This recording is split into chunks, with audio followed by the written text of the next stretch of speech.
Hey guys, it's Nick with Hard to Kill. For pumped to finally announce our first official sponsor. We're going to be working with Constellation Complex LLC. I've been talking with Zach over there.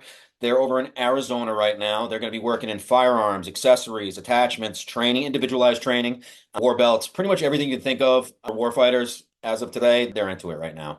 They're competitive shooters, they're hunters, everything you can think of, they got working with them. And they're not just looking for like everyday warfighters, GI Joe type guys. They're looking for anyone that's trying to get into like, expand in their Second Amendment rights, which was kind of drew me to them a little bit. They're our first official sponsor. They're going to be working with us. You're going to see them in a lot of our stuff going forward. Hit them up, throw them some of your business. They're going to be at SHOT Show this year, so check them out. And what I have next is Zach. He's going to give you a little bit of information about his company specifically. So thanks for checking in, guys. What's going on, guys? Zach Notting with Constellation Complex LLC. I'm one of the co-owners here. The other co-owner, his name is Tristan Blackwell. So a little bit about us. We sell firearms here in the North Phoenix area. We also do accessories, attachments. We offer consulting services, whether that be for training or that be just to go do a look over for your current armament, your armory that you have. As well as that goes, we also specifically deal with lots of manufacturing as that's been started in the past couple of weeks here. We're going to have our everyday carry belt, which we're calling the EDC. When that comes out, you'll see a lot of it. We're going to have our own war belts made here, and as well as we're going to have some other items that I'd love to talk about, but we want to keep it on the down low till after SHOT Show, and we get a couple of things on hand and ready to go. So keep an eye out for that. Follow us on Instagram. We have our phone numbers there, so if you need to get a hold of us, honestly, we're about to be switching over websites, so if it's hard to get a hold of us on the website, feel free to hit us up through the link tree, hit us up through Instagram, Facebook, the numbers that are on our business cards and vice versa. And if you need anything else, feel free to come on by. Huge background in hunting. I've won SCTP Nationals, shotgun competitive sporting clay tournaments. I know it's a jumble of words. Tristan and I both shoot a ton of pistol competitions together, whether it be weekly or it be actual sanctioned large events. And on top of that, we also shoot and train for self-defense and anything in the quote-unquote tactical space. So whatever you need, feel free to hit us up. I'm Frosted Flakes 52 on Instagram. Tristan is CC Tristan Blackwell. So let us know what you need. Take off the foo-foo, take off the cloud chase, take off the Wi-Fi, take off the uniform, take off the car zone, take off the flex and the white loss, take off the weird ass jewelry, I'ma take 10 steps, then I'm taking off top five. Take off the fabricated streams and the microwave beams, it's a real world outside. Take off your idols, take off the runway, take off the Cairo, take off the Sandro pay, 5 days pay, table for the meal, qualifying.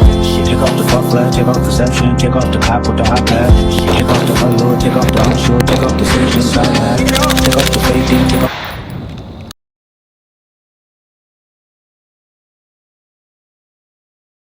Ladies and gentlemen, episode 121 of the Hard to Kill podcast. Today we have a very special guest, also known as the Mighty Warrior. We have Jimmy Watson, former Marine Corps grunt and teams specialist as well, Navy SEAL. Jimmy, how we doing, brother? Great, man. I'm super glad to be on your show and love the name Hard to Kill. I think you should rename it Hard to Catch Jimmy Watson on this dang show, man. We've tried to schedule it a couple times, but we finally did it, bro. Absolutely, absolutely. It's a pleasure to have you. I appreciate you taking the time, brother. I know you're cranking. I see you. I've been catching you on all the podcasts, dude. You do a great show. I mean, what's been what the push lately? Just doing all the shows lately. I saw you. Was it the soft white underbelly? Did you do that recently? Soft White Underbelly. I think Johnny the Connect is about to come out. Sin Mills is another up and coming one. They're about to interview Mike Tyson. I thought that was pretty cool little fun fact. Yeah, so I've just been trying to do as many podcasts God willing as comes up. I've probably done 30 at this point. So they all get mixed Meld in there together. Yeah. But I love to come on and really just push a message of hope and motivation. Because I remember, bro, what it was like being down and out as a kid, not having shit going for me, and really kind of feeling like I had a bad hand of cards dealt to me, But my dad always would encourage me and say, it's not about getting, anyone can win with a good hand of cards, anyone. But it's the man who wins with the bad hand of cards, Absolutely. because anybody can win with a good hand. You know what Yep. I'm saying? I hear you. I hear. So just for some of my listeners, maybe some of them been living under a rock and haven't heard of you, man. Could you just introduce yourself a little bit and tell them a little bit about maybe your steps through the military and maybe where you're from? Just give them a little background on you. Yeah, well, so I started out in the Marine Corps. I think I was the youngest guy. I cut the cake with on Chesty Yep. Puller Day, the Yep. Marine Corps birthday. You know all about that. They got the oldest guy in there, which was probably like a 30-year-old, which is considered really. And then of course they had me, which was I was barely 17 in the Marines. Damn. Um, I I wanted to do something crazy. I wanted to do like recon, a Marine Scout sniper. The recon came along. They had all these gold, stuff on their chest, silver wings, gold wings, and I was just too much of a chicken at the time, to stand up and I went to stand up and volunteer when they came by the recon guys, and my buddy grabbed me and said, "What the hell are you doing, bro? Sit down. Lost your You're mind. gonna get your ass kicked." It's And so I was like, intimidating, bro. Yeah. it's intimidating, bro. When you're young, bro, that's why I'm so impressed with these young guys that go through the teams and stuff. I was never like that. I had to build up courage. And so mine was I took a very long road, brother, to my journey to become a SEAL, a sniper, a team leader, part of SDVs, and so it was a long journey. But I went from the Marine Corps, and sometimes people don't believe me. They're like, "Oh, Don Shipley needs to check this guy." Look, Don Shipley's making a lot of money off me. I've called, I've talked to Don Shipley regularly, Great dude. like literally regularly. I not in a while, but I used to talk to him because I used to like report dudes into him and like talk to him, and he was like, "Yo, Jimmy," he's got a very distinct voice. And he's like, "Yo, Jimmy, I've got you on my number one little sticky pad up here, a little yellow sticky, and he makes $20 every time somebody, calls in. So anytime you go to his website, my point is, bro, is this social media is a crazy thing, but I love getting on. I mean, if you don't get on like you're doing and get guys on, qualified guys with experience, and these older generation of guys are not coming on your show, coming on podcasts, and sharing their Absolutely. vast experience then they're doing a wrong service for You're doing the people. disservice for these young guys, dude, because this is a tool for them, man. Something that we didn't have. I agree with you Super, completely. super kid. I can only imagine if I had this. I just had a lot of people telling me I couldn't do it, bro. So And true. so I went from the Marines to Blackwater. Was the team leader for the infamous Nisar Square. I can't really Oh, get into wow. that much. Of Yeah, course. yeah. You don't remember that Baghdad's Bloody Sunday. Yep. I pretty much, I think I did every position in Blackwater, from the little bird door gunner on the little blackbirds to lead turret gunner to rear turret gunner, one of the most important positions on the Absolutely. convoy. Left and right door gunner, tactical commander, agent in charge. Anvil 1, 2, 3, 10, 23, TST 23, quick reaction force teams, part of Red Sail. So I pretty much, like I said, it was a long journey to the SEALs. So I kind of went reverse matrix. Gotcha. I went Marines, Blackwater, Yep. and then at a later age, I went for a kind of a dream of mine, the teams. Okay. So I have a quick question for you there, just because I'm a convoy guy. I love that your convoy ops is my bread and butter, bro. Yeah, I was a Vic 1 50 cal gunner for a long time, and that's where I made my bones. Now, dang. coming from like a convoy ops background, dude, first of all, isn't it a beautiful thing to see a team just really mesh in a convoy op environment, to see everything hitting at a perfect team type element, everyone working together, everyone just calms in sync. When a team comes together in a convoy op environment, I find that just beautiful, dude. I really love doing that stuff.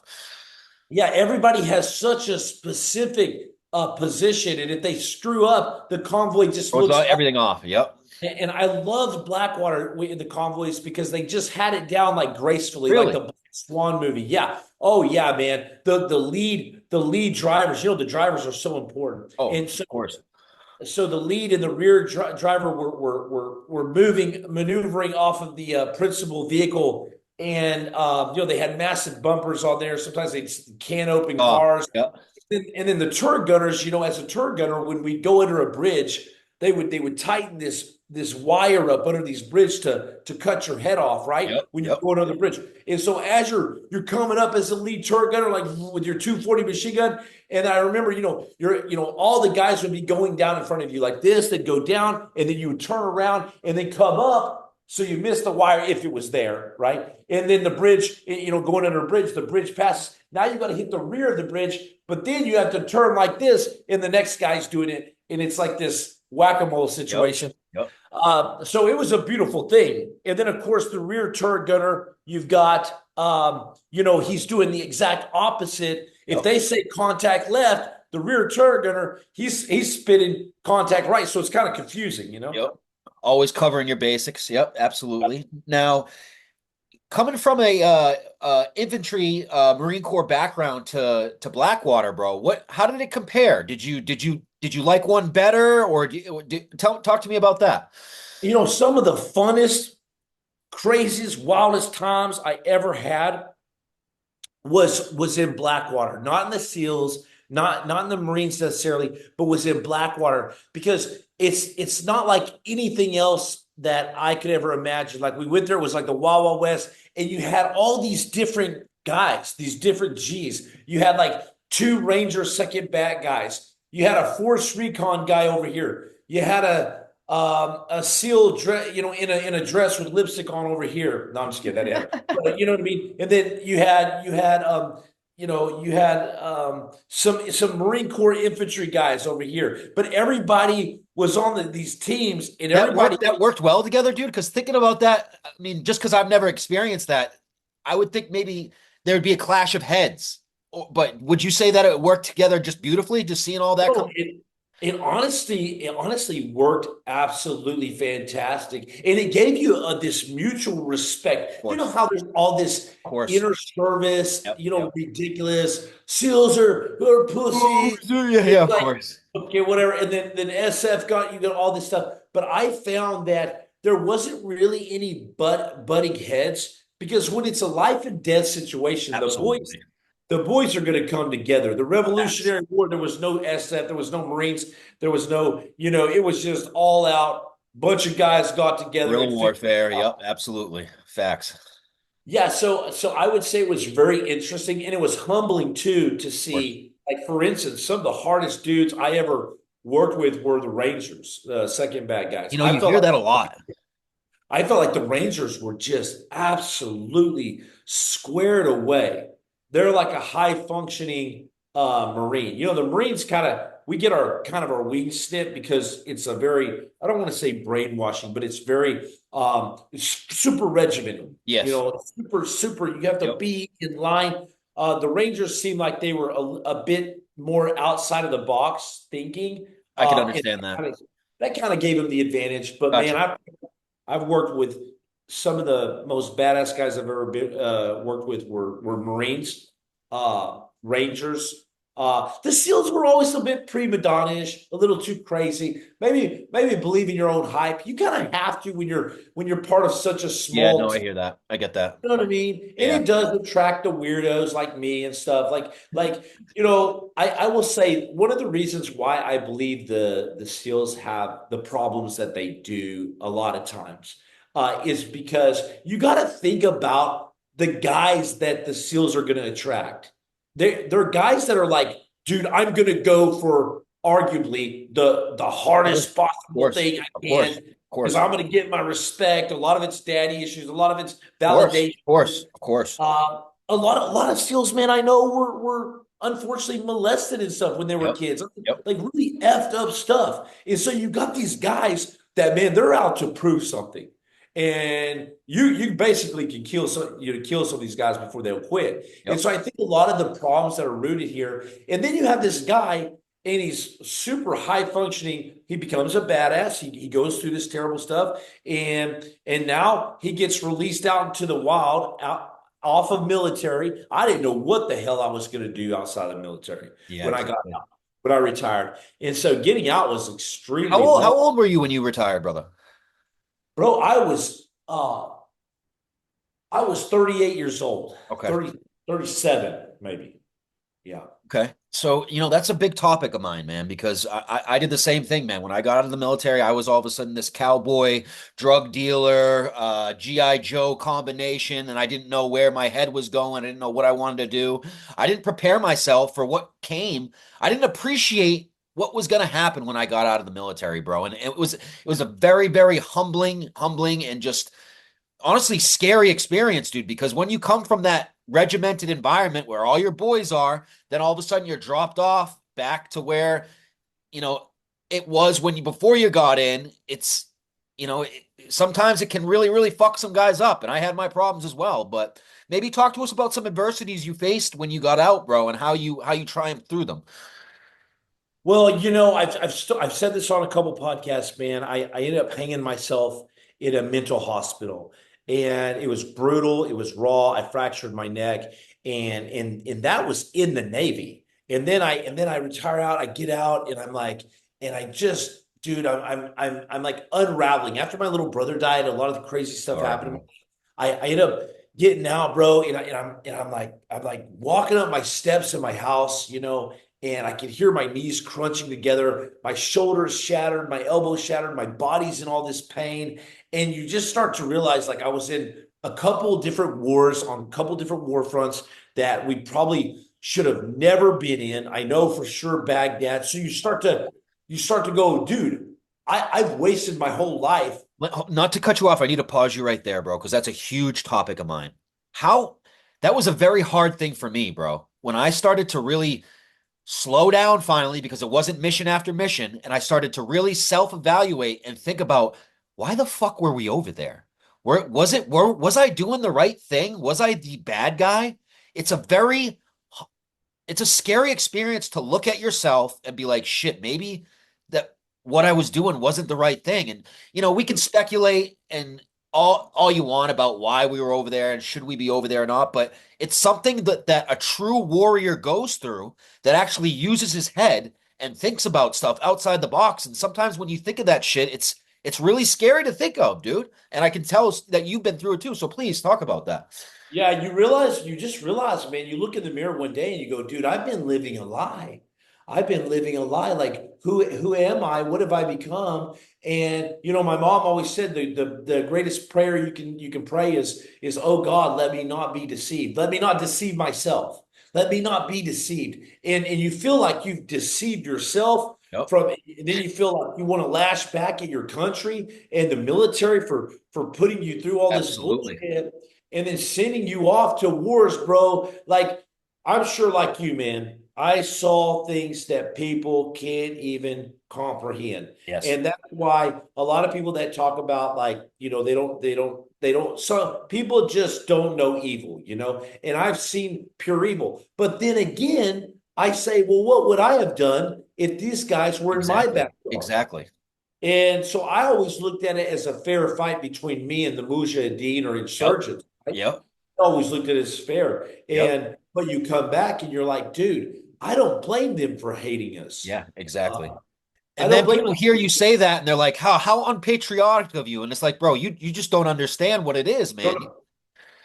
Yeah, you just don't know, man. And so it was absolutely it was a very, very difficult transition process out of the military. Now you brought up dealing with like you said unfortunately you dealt with hanging yourself. I dealt with something dealing with medical shit as well, depression and stuff like that. But you know what really shocked me, bro? I was going through like the rehab process and to see how unqualified a lot of these people were to deal with like the shit that we went through, dude. And if you even bring up like they asked me to talk about my triggers and I brought up losing a friend in combat and I talked about coming home and thinking about killing myself. Even bringing that up, dude, being honest about that sends off all these bells and whistles, and all of a sudden I'm being condemned and shot full of ketamine to calm down. It was like the most ridiculous process I've ever been in, dude. It almost fucked me up more than I was before. I couldn't believe it. Yeah, when I was getting out, man, it's like if you say anything, you're screwed. Dude, I had a buddy. This is hard to believe. I had a buddy that did an interview with a three-letter agency. I'll just say that. I Yep, don't want to yep, get too much of into the course. details. The three-letter agency wanted to recruit him into a special units Yep, outside of the military to do some rogue stuff. of And course. my buddy was very well qualified. He had about a year left in the SEALs, and he had interviewed for this group. All Okay. right. This group, this three-letter agency, asked my buddy a hypothetical situation overseas. My buddy answered in a hypothetical situation, even though it was kind of a real situation. These guys tried to charge him with murder. Oh my God. This three-letter agency that's interviewing him to come on their team ends up charging him with murder, pretty much. He's still in the teams. They had to interview his entire SEAL team. Wow. He went through I think 1 or 2 years of hell then he gets out. He gets an honorable. It was hell though on him. Sure. They almost had him in prison, but they found out that none of his teammates rolled on him or collaborated Which with is him. rare, bro. Props to them. Yeah. But it was right around the Eddie Gallagher thing. It was right around the thing that happened to me when they came after me so Gotcha. hard for the Blackwater stuff. And so, dude, that sends the wrong message Of course to it our does. people. Of course it And does. of course, and that's why you have like an 80% downgrade in recruiting now. Oh, tell me about it. Nobody wants to join. You have DEI policies. Yep. You've got females that don't belong in male units. And listen, that's not us being misogynistic. That's just us calling a spade, brother. Like they simply Well, can't.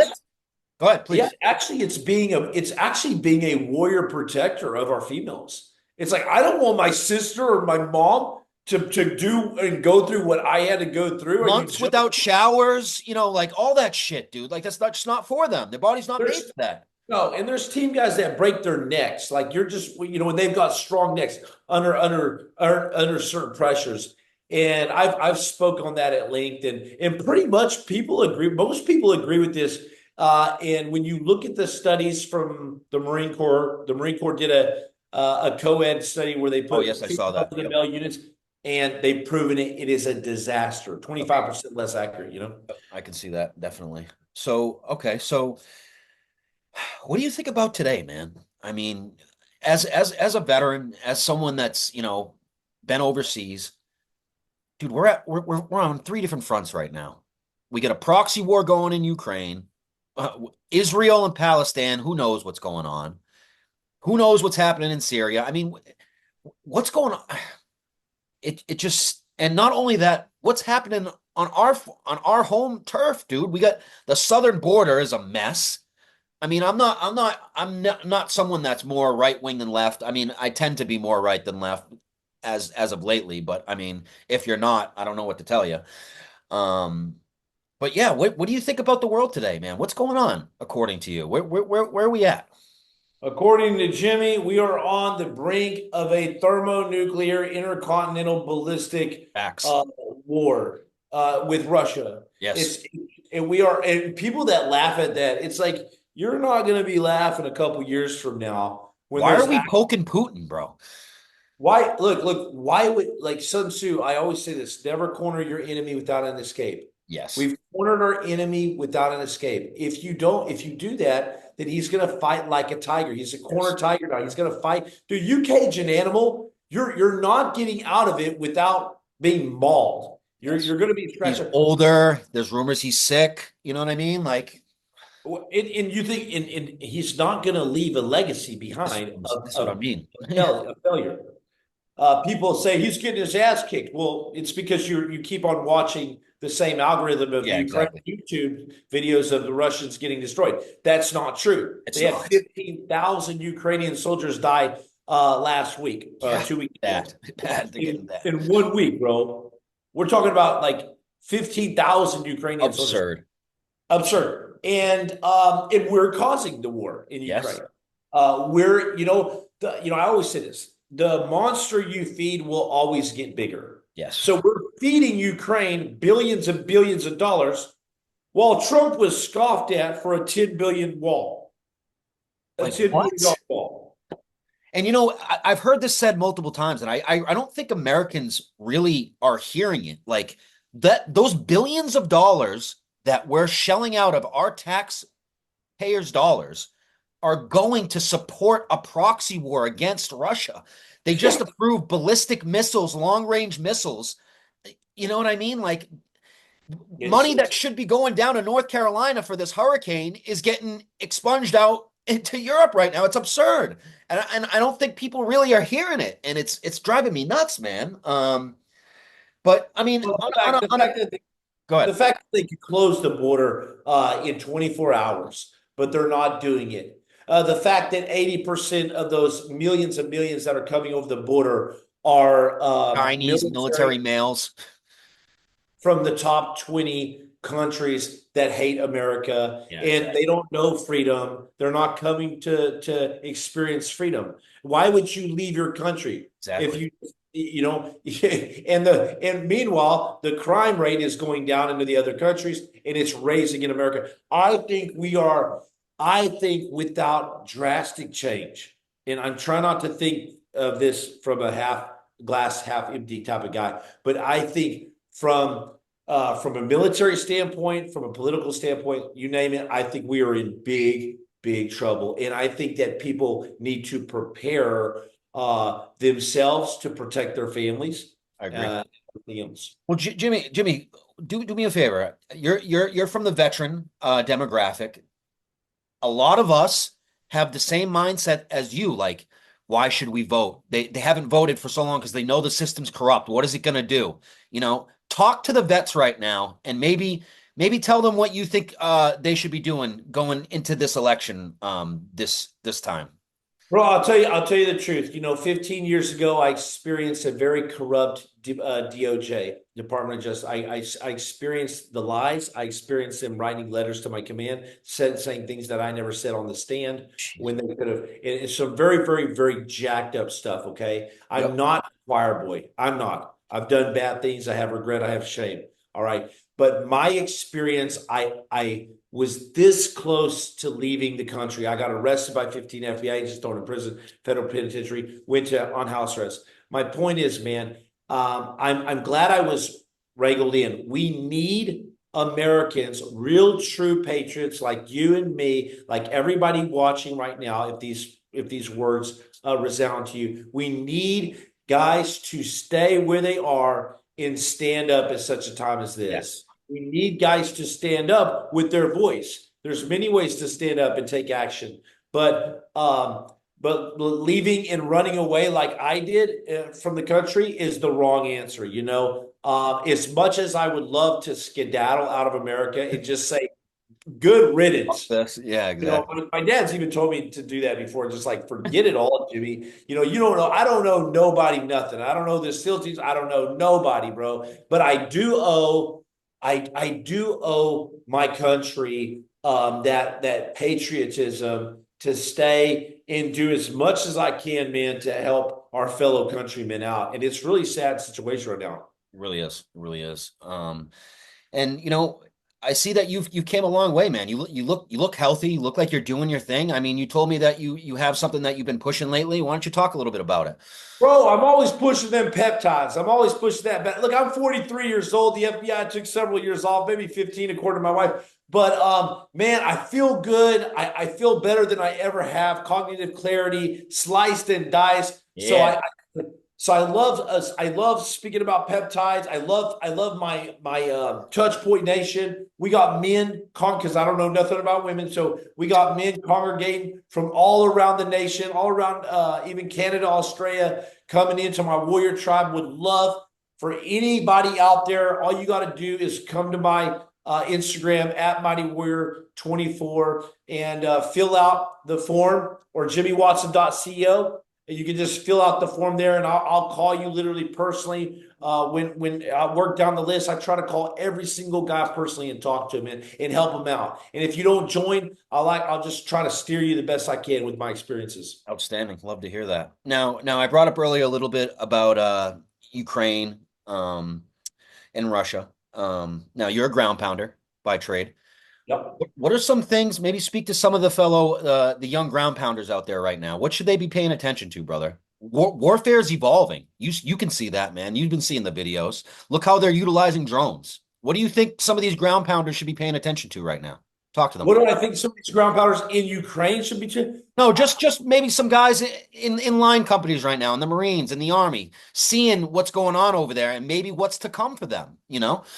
Man, I would follow my gut no matter what. I would follow my instinct. There's been many times in my life where my commander was saying one thing, this guy was saying another, and this guy was saying another, but you follow your gut. I don't know how it works instinctually speaking, but you follow your gut instinct, okay? Don't chase the war carrot. We call them the SEALs, meaning, don't go to the East Coast to go to Africa. Don't go to the West Coast. Your time's going to come if you're chasing that war carrot. Don't chase anything down. It's going to come. And so you've got to be, I would say you got to be training like you've never trained before. You've got to keep your head on a swivel, situational awareness, and you've got to listen to your gut, man. Like if your gut's telling you to get down, you get down. This goes for all kinds of things and aspects in life, you know.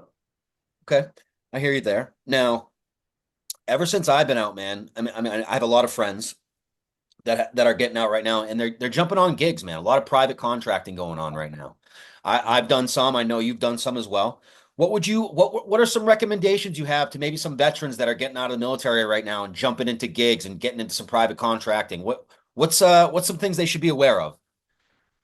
Yeah, so what I always tell people is that they don't have the experience. Like let's say they don't have the experience that I necessarily had to go do mercenary stuff, and they want to do that. I'm not going to bang on people for wanting to do that. I did it. There's every man's one of his core desires is to go on an adventure. So I don't fight Absolutely. about that. Yeah. So I don't blame you for that. So what I would do is if you don't have necessarily a lot of the skills, this is a networking game. You're not going to get into orange, brown, or whatever it is, crazy stuff out there, or mercenary stuff without knowing the right people. You've got to know there's a lot of highly unqualified guys doing some really Gucci stuff out there. Yeah, there is. Because I know you, Yep. you know another guy, you're Yep. just a phone call Very away. true. So I would say if you're out there listening to this, is start small and then network, build them contacts. Always be asking for more, always be learning. And then you just build and build and build. I can't tell you all the crazy stuff that'll come out of that initial gathering of contacts. Yep. And then you branch into the next thing and you always go bigger, Keep building. go bigger. Yeah. Pretty soon you might be running your own company. Facts. Not piracy suppression. Who knows? Yep. So, we've talked a little bit offline, brother, and something that I know that you got into, I think, I don't know exactly at what time period that it was, but you worked with John McAfee, and, he's the godfather of everything, man. Just, I've seen a few documentaries of him, and I just love how, just a true pirate, someone that went out and got it on his own and just, bucked the system. Tell me something about him, man. That's such a badass, thing that you have, just being able to work on his detail. Yeah. So I started out as a security, and I'll tell you, some of these billionaires, they don't have children, they don't have sons. And really what happened with me and him is we built this bond. He took me in like a son. Yep. He taught me everything he possibly could with the fire hose of business information, which really later helped me out in life. He said, what I teach you here, son, you can make millions. What you leave here with, you can make billions. Now, I haven't made billions, but he did teach me a lot of knowledge in business. And a lot of times it was the opposite of what you think. So one thing that I'll say to people that are listening right now is a lot of the things that you think are the way it should be are absolutely wrong. And that goes for me, that goes for you. Like a lot of my ideas, kind of what we were talking about with Baghdad, Iraq, and Afghanistan. Yep. You're dead set in your ways. You're for sure this guy's a clown over here. You're for sure in your ways. But in the end, you become the clown. You become that person because you're really just projecting and you don't understand. Absolutely. So you don't understand the way things actually work. And one of the biggest things I learned with joining with McAfee team and later becoming the CEO of the entire company was that almost everything that I thought was the way business ran and the decisions I would make was the exact opposite. And McAfee just help walk me through those things. You know, every decision I make, he let me make big decisions. And then he'd say, that's wrong. It's actually this way. And I'd be like, that's crazy though. That's just how human psychology works, Jim. You know, and so I ran his negotiations. I did his executive advising, and eventually was leading his whole company based on his negotiations. And the Man. best negotiation is non-negotiable. Yep. So make your business negotiations out there. Know your value, know your worth, and make them non-negotiable. You know, there's nothing like talking to somebody and he says the price is $5,000, and you go, well, you know, I was thinking this, and they go, I gotta go see it. I just told you my price. This guy knows his value. That to me is going to make me say, okay, I'll pay the 5,000. Okay. And that's exactly what McAfee would do. He would literally, somebody would get on the call. McAfee would say, it's $100,000 a tweet, for one tweet, for $100,000 cash. Damn. You got to pay me in 24 hours. And the guy would say, and he'd go, listen, I get it. It's expensive. Let me help you out. Let me give you another guy's contact. He charges way less than me. You're going to get the same value out of it. And the guy would be like, no, no, no, please. And McAfee would hang up on him. And then he'd look at me and say, wait, just wait. And I'd be like, you're crazy, sir. This is never going to work. We just lost that guy. And he'd say, wait. And the guy would call and he wouldn't answer. The guy would call again. And like 2 or 3 calls later, John would get on the phone and be like, what? You know, I don't have much time. And the guy would say, okay, we're paying you the 100,000 right now. You know, because John knew psychology, you know. Gotcha. Okay. So I got one more thing for you, brother. What's up? Mental health right now is big, man. A lot of veterans are, getting out. They're dealing with, similar to what we talked about earlier, some of the dark times, not knowing where to turn. What's some advice you would give them, man? I know you dealt with adversity. What would you tell them? Bro, here's the deal, man. All right, here's the deal. And this is where I lose a lot of popularity sometimes on my channel and everywhere else. Here. I did the exposure therapy with a doctor, a psychologist named Dr. Thor. She had a Thor above her hammer, a hammer above her desk. I did the exposure. I did 3-month exposure therapy, meaning just for the people that don't know what that is. What is that? It's intense therapy where it's almost like, the first time you jump out of an airplane, the first time you visit your trauma, it's going to be scary as hell. You don't want to go there. You're blacking out. The 5th time you're still breathing a little bit, but now you're able to jump out of the airplane. The 50th, 60th, 100, 200, 500 times, now you're jumping out and dancing around. That's the idea and basis around exposure therapy. You expose yourself to your traumas. You listen to them on a recorder ad nauseum. For me, it was hell. But I will say I came out of there 25% better. Okay. So I'm not dissing any therapy out there. I'm not dissing the medication, but You're saying what worked for you. Yeah. But I will say what worked for me was at my lowest, most darkest place in my life. I cried out to God. The very next day, and I was on house arrest. I was facing 15 years in prison. The very next day, I went to Operation Restore Warrior. I got R2D2 on my ankle. I go to Operation Restore Warrior. The judge lets me out of the house for 3 days. I'm on a $5 million promissory bond. I go to Operation Restore Warrior, and these 2 guys prayed for me there. And I didn't believe in the whole Jesus thing. I believed same that. Boat. Yep, I'm in the same boat. I believed he was a real man and God and all this. But these 2 guys prayed for me, brother. And they revealed to me in this prayer something that no one else could have known in my life. Really? You couldn't Google it. You couldn't you couldn't research it out. And they not only identified this, it was way beyond a psychic. It wasn't like guessing my birthday. Yeah, I got you.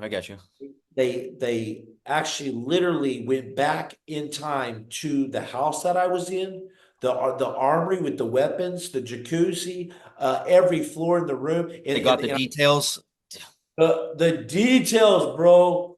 And here I am with an ankle bracelet facing 15 years. I don't really have much option but to believe this.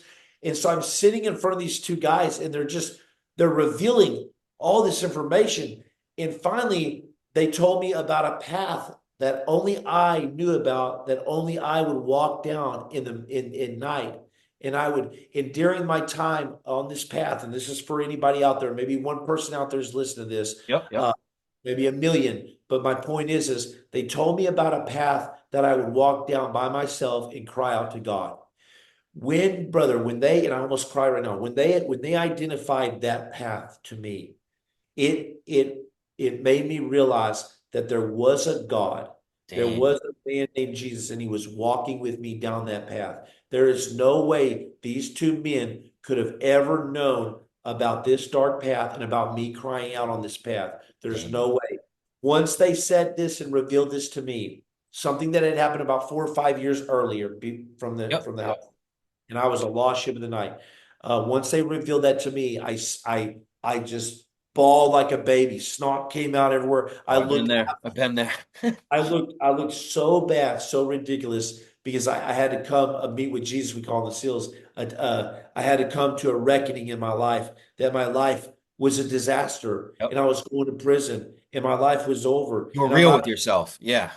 I might as well be dead. Yep. And as I sunk there in my chair and cried, I stood up after they prayed for me, and my life was changed after that. Damn. Uh, no amount of therapy or pills or drug or firefight even could replicate this high that I experienced after that. I stood up, and it's like I left, brother, 2 sea bags full of bricks down at my side, and I walked out of that room. And I only had heard about these things. I had only read about them, seen them on TV, thought maybe they were bullshit, Yeah. Yeah. Yeah. mystic stuff. But when it happened to me, and then my case was dismissed directly after that, when they found John McAfee dead in the Yep. prison, Yep. they, Yep. they released me. And man, my life was changed forever after that. Wow. Damn, that's a great story, brother. Of Head down to the toe. Doesn't mean I don't go through my own trials and course. tribulations, Of course. Of course. but my life was changed after that. Cool.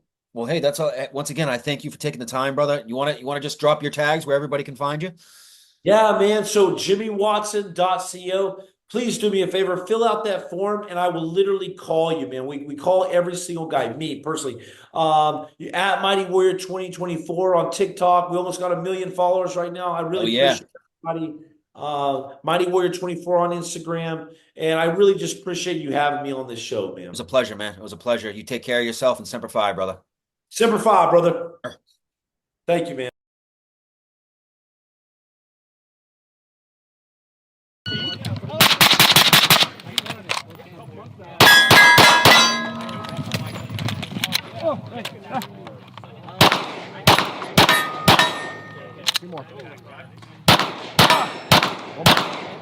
There it is. Christ.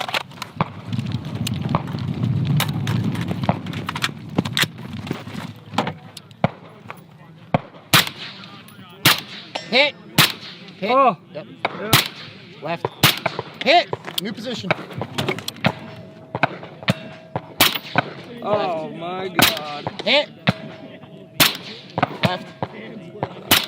Hit. Safe and hang. Whew.